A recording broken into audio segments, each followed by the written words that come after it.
Okay, so I feel like I shouldn't have to mention this, but while some of my opinions here are exaggerated for entertainment purposes or comedic effect, these are my opinions. If I see one comment about how I'm treating talking points as fact, I swear I'll...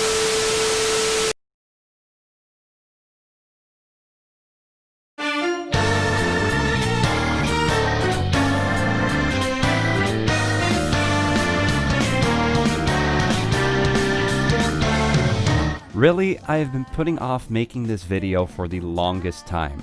I thought maybe someday I'll get it. Maybe someday I'll agree with the League of Legends fanbase that things aren't as bad as they seem. But then, Eternals came out. What the hell? When I first saw what Eternals were all about, I had no words. Is Riot really doing this? Is Riot really monetizing achievements? This is the straw that broke the camel's back. For a while, I have been compiling a list of what I believe to be the majority of issues plaguing League of Legends, from gameplay to game modes to smurfing. I have seen next to no people in my immediate vicinity talk about what I perceive to be major flaws with the game, so I thought it might be just me, but with this Eternals BS, I am going all in to rip Riot a new asshole. Jesus Christ, let's just get into it.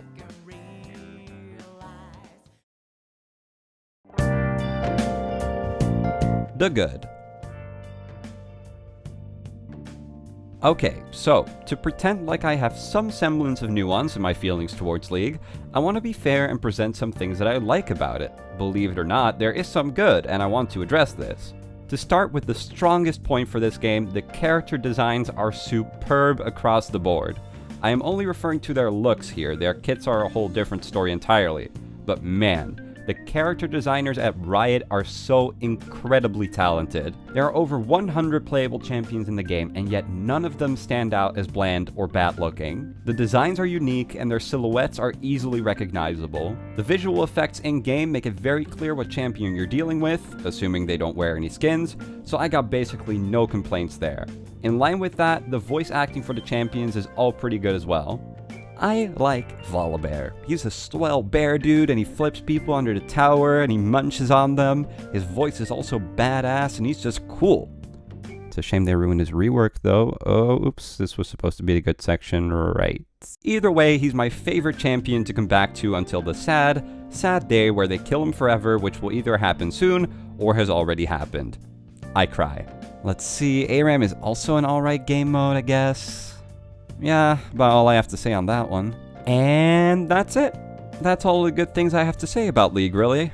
I would name the music videos as well, since the music Riot produces outside of the game is consistently top-notch, but it really doesn't have any impact on the playing experience. The in-game music itself is nothing to write home about, unfortunately. Just fantasy-sounding background noise. So with that, let's jump into why League of Legends sucks so very much.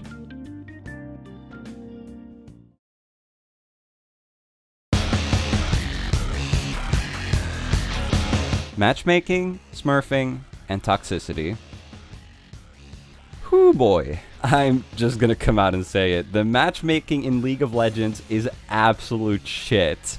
I have played the game mostly with friends who have been playing the game for a while, so granted that might impact my perspective on this point quite a bit, but even when playing by myself, the matchmaking is a total mess.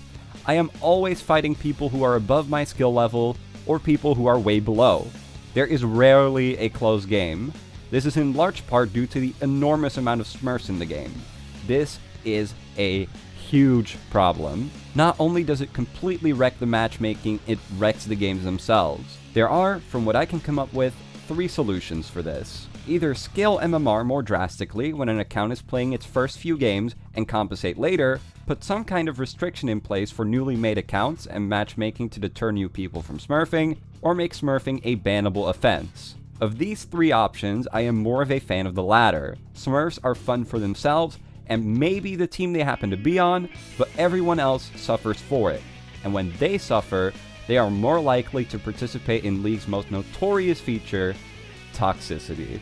I feel like I'm beating a dead horse here, but even as a veteran pre-rework Symmetra attack player in Overwatch, I was not prepared for the toxicity this community harbors. Nearly every game is filled with tired, angry people who can't handle the reality of playing a game. Sometimes you lose, and sometimes someone is not as good as you. But since matches take at least 15 minutes, and since League's mechanics mostly benefit the currently winning team, to these toxic individuals, playing a losing game feels like a waste of time. And I can understand that. I can even understand getting angry. But I cannot and will not understand releasing your anger with the game on other people. If you can keep yourself together when things don't go your way, maybe interacting with dozens of people on a daily basis isn't something you should be doing. Or rather, something you should be allowed to do. It completely ruins the fun for everyone. We're playing a game, for crying out loud. That's the entire goal, to have fun. Now you may be wondering, if this is such a huge problem, there must be a good report system in place to catch these people, right? I think you know just as well as I do what the answer is by now. The reason this community is so bad is because no one gets punished. And when they do, it is often an incredibly lackluster punishment that doesn't deter anyone from doing much of anything. The report system is completely automated with no human reviewers. Report systems do not work like this. We are talking about human and emotional situations. Every one of these situations is different in some way, be it big or small. As such, the system can't pick up on nuances that could result in a ban, while humans could. The only way to get consistently banned in League is to either say all the swear words you could possibly imagine, or you run it down so hard that the system starts to notice something clearly wrong. The problem with this is that toxic behavior usually isn't as cut and dry as this. People who don't do things as bad as what I just mentioned, but still negatively affect the game, should be slammed with a ban hammer as well. Passive-aggressive comments and pinging are so much more frequent, but no actions are taken against these people because the system can't pick up on it. And let's say someone is losing incredibly hard. Even then, who knows if they're just having a bad game? What if they build every item they should, do everything in their power, and still get stomped anyway? How does this look different from a troll who does the exact same thing and just looks like he's trying? Of course, it won't be possible for humans to decode all of these situations either, but having them involved in the reporting process at least allows a chance for more justified bans. With a game of this scale, having a fully human report review team isn't reasonable, but a hybrid between automation and human review is necessary to slowly get out of the cesspool of toxicity that League is known for. Riot recently made an announcement to make improvements to the reporting system on the running it down side of things, and while this is a step in the right direction, these systems should realistically already have been perfected when this game has been out for so long. Other games have gotten it right already. League of Legends has absolutely no excuse not to do the same.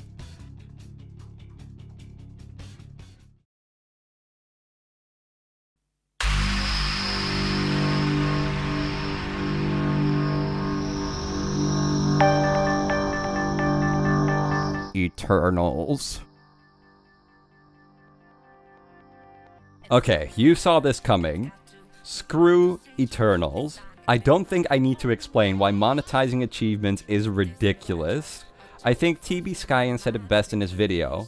Making achievements in your game free, even though it costs development time and resources, is just the cost of doing business. If you want more details and a better take on this whole thing than I could ever come up with, check out his video, link in the description. That being said, I'm still going to offer a small part of my perspective. Riot is a multi-billion-dollar company, and as such they can very easily afford implementing a system like this. With this monetization scheme, they are preying on the people who cannot resist having the latest and shiniest way to display something that the game should realistically keep track of already. This is such an insane EA level stunt, and I'm glad people are rightfully speaking up about this. It actually makes me have the smallest glint of hope for the League of Legends community. That being said, the idea for Eternals is fun. Being able to show off how many cool things you can do with your favorite champion in the form of a little icon is fine.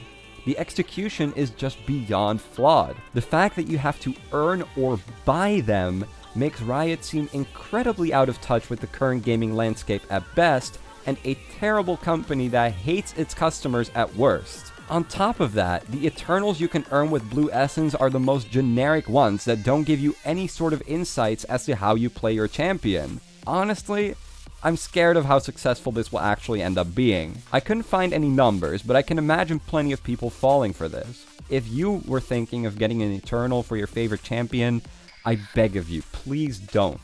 Please just don't reward Riot for doing this. The League community needs to form a front on this to make sure Riot cannot get away with doing this, which I, unfortunately, already think they have. Anyway, next on the agenda is leaving a like and subscribing to be notified of every new video. That's the good stuff, you guys.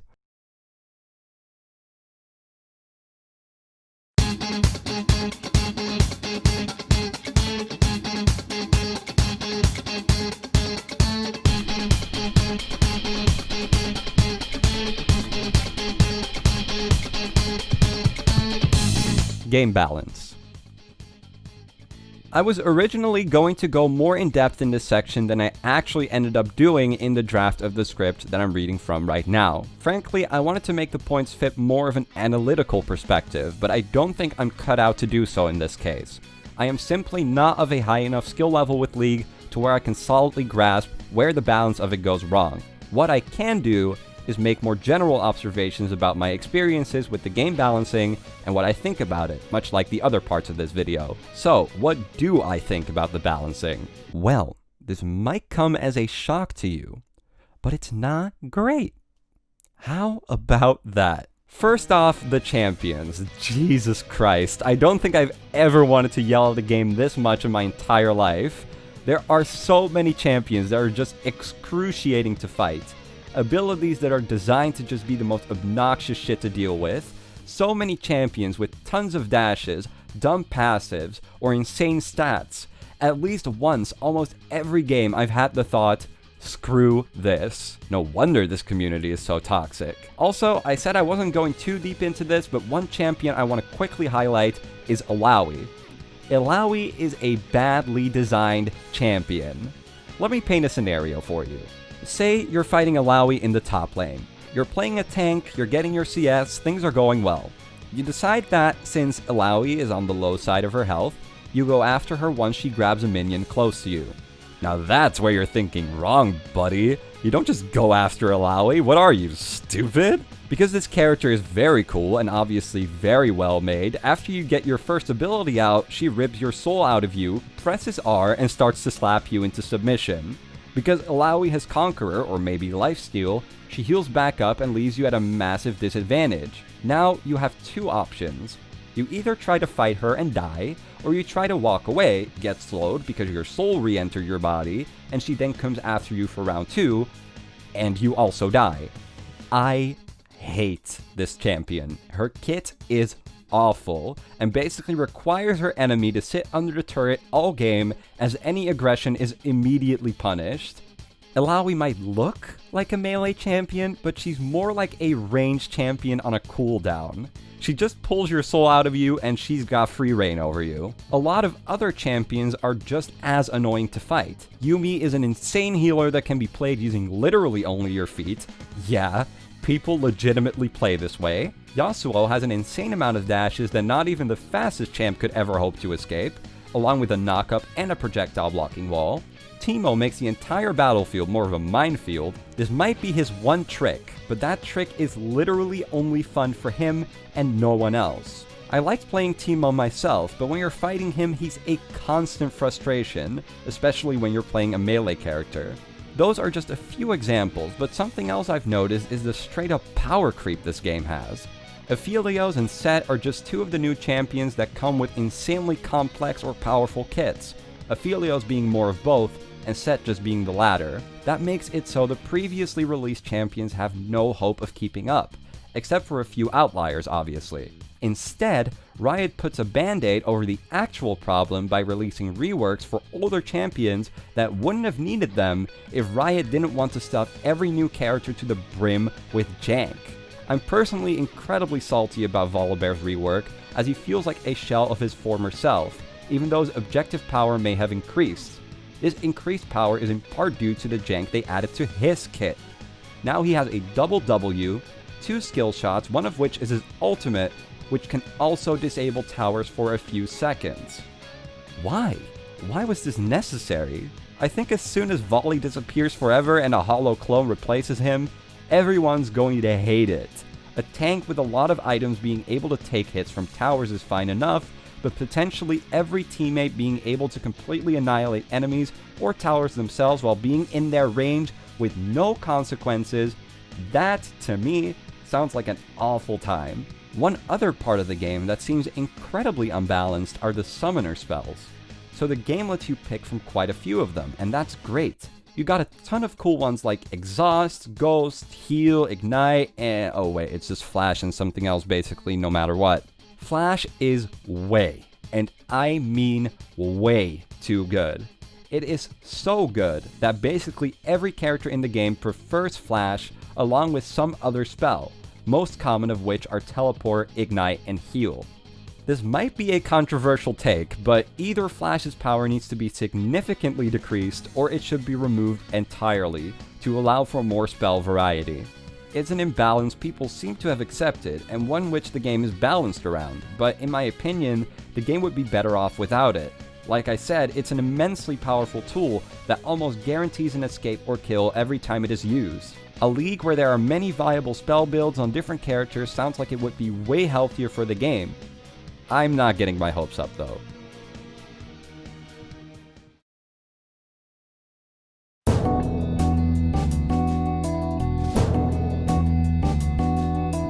Learning the game.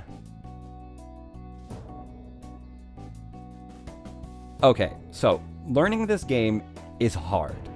Way too hard. I have never seen such an insanely high skill floor like this before. Personally, I am very much against games having a high skill floor.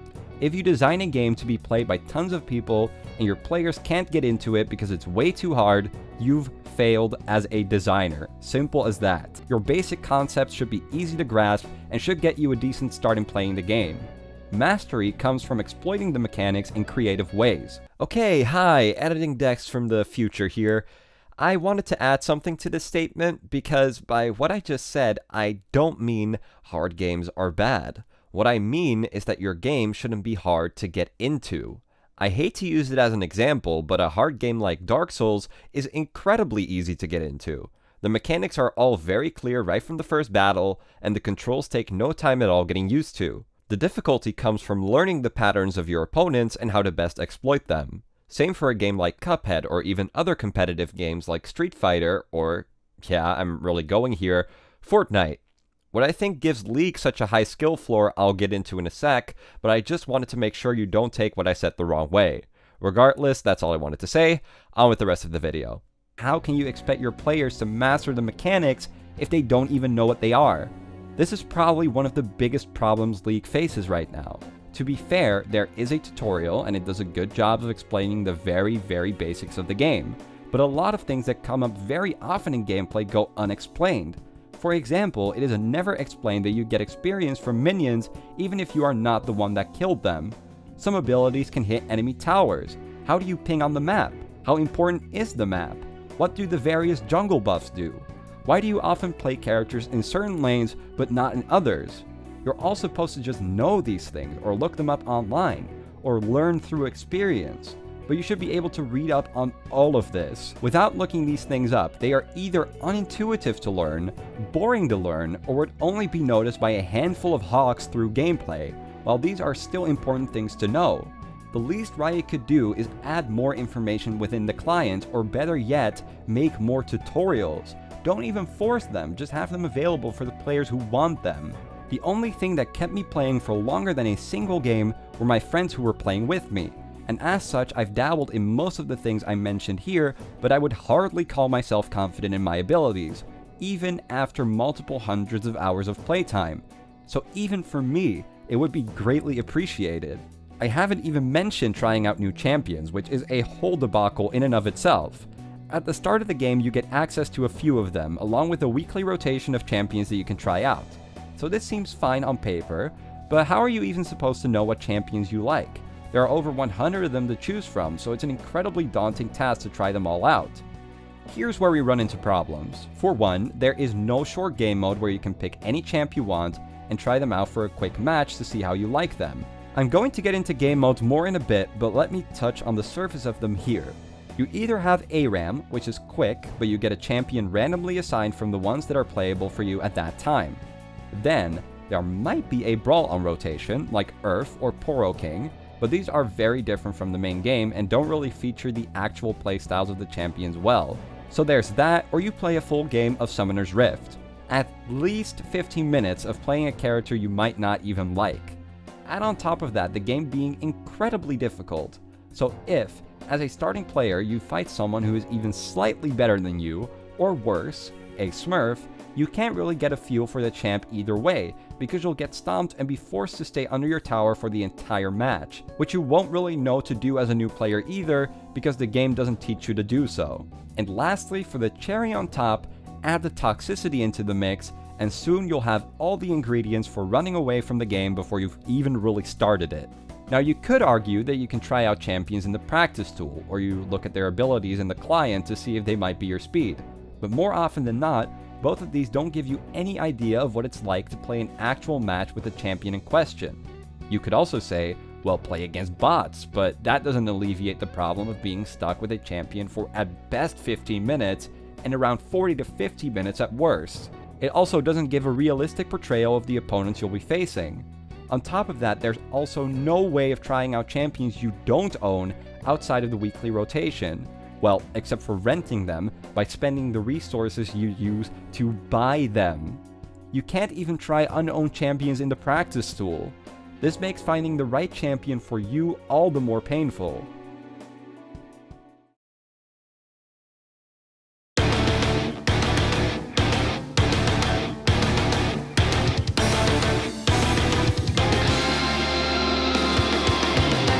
Content. Lastly, I wanted to go over the content within the game. From the outside looking in, with so many champions, it seems like there must be an endless amount of things to do to keep you busy. And while there definitely are a great number of champs, that's about all the game has going for it in terms of content. And this is still assuming you even get to play most of them. When you're starting out, you frankly don't get too many choices. So then, after a game or two of Summoner's Rift, you might want to turn your attention to the other modes that are available. I went over the game modes very quickly in the last section, but at most, there are only 3 modes available at a time: Summoner's Rift, ARAM, and a Brawl like Earth or Poro King, though these are only up during certain times. 2 or 3 playable modes is laughably low.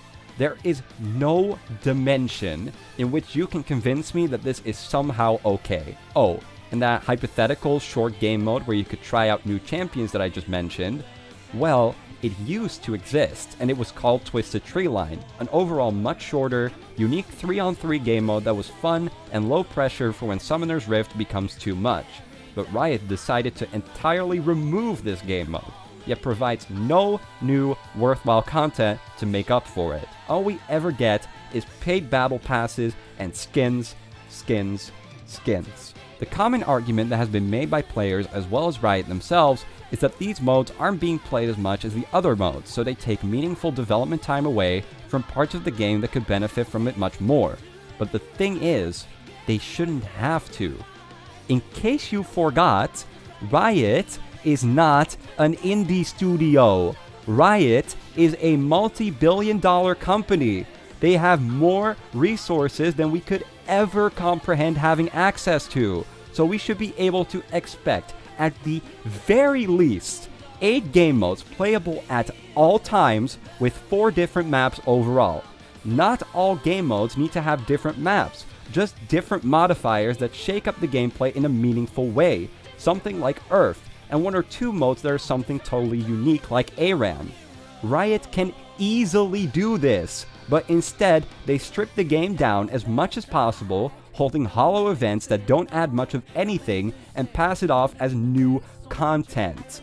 In this regard, Riot is unambitious at best, lazy and completely anti-consumer at worst. In a recent blog post, Riot addresses the lack of new game modes. Quote, "Creating a new game mode that significantly deviates from League's core gameplay, such as the PvE nature of Odyssey, or alt-win-con of Darkstar Singularity, takes a while to get right, and ultimately, we want to make sure that the amount of time we spend in development is worth the amount of time y'all get enjoying it. That said, we've heard the feedback around events lately, specifically that it feels like their quality has dropped over time. Beyond offering an alternative game mode with every event, which has included One for All and AR Earth so far, with Nexus Blitz returning this summer, we're still working on other improvements to things like the event pass system and mission variety. We hope to slowly make positive changes throughout the course of 2020. So basically, what Riot is saying here is eat shit, bitch. Not as many people are playing as we would like, so we aren't making anything of note either. AR Earth and One for All are all simple game modes that not only should be playable at all times, we should be able to recreate them in custom games ourselves too. They are used as examples for event game modes here. Why? To indicate a direction Riot is going in. Do as little as possible, screw ambition, screw exciting your players. If you can do the bare minimum, basically steal your players' money for basic features, and all the while you don't make anyone too upset, you can get away with all of it. This working philosophy is noticeable throughout the entirety of League, and frankly, Riot is doing jack to fix it.